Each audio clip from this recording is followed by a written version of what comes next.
যে আমি দুই হাতে কামাই, আমার আব্বা আমাকে বলা ব্যতীত দুই হাতে খরচ করে।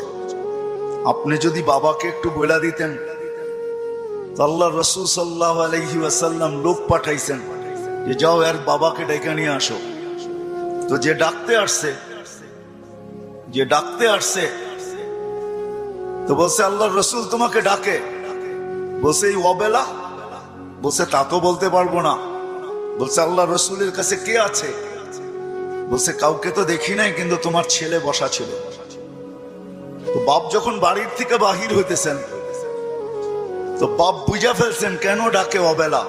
ছেলে যখন বসা, তো মনে মনে কবিতা আবৃত্তি করতেছিলেন, মনে মনে। না জিহ্বা হেলতে ছিল, না ঠোঁট নড়তে ছিল।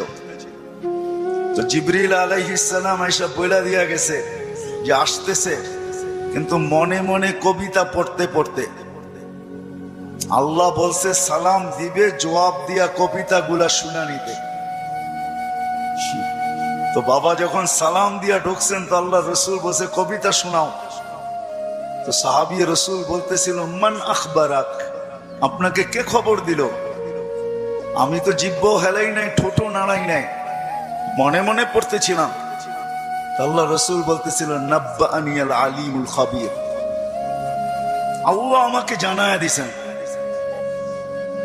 আল্লাহ আমাকে জানায়া দিছেন। তো যখন কবিতা পড়তেছিল, আল্লাহ রসুল তো আব্বাকে দেখেন নাই, পেটে আসতে দেরি, আব্বা দুনিয়ার থেকে যাইতে দেরি করেন নাই। বিরাট বড় একটা শূন্যতা ভিতরে ছিল। বাপ দেখাও তো একটা বিষয়, বাপকে দেখেন নাই বিদায় ভিতরে একটা শূন্যতা ছিল। তো বৃদ্ধ কবিতা পড়তেছিল, আর আল্লাহ রসুল চোখের পানি জড়াইতেছিলেন।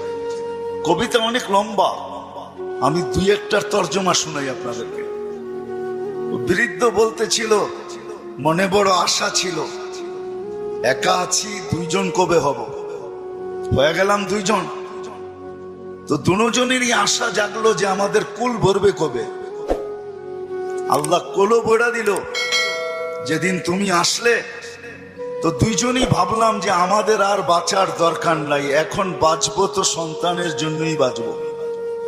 সত্য এটাই, কিন্তু মা বাবা সন্তানের জন্যই বেঁচে থাকে, সন্তানের জন্য বেঁচে থাকে।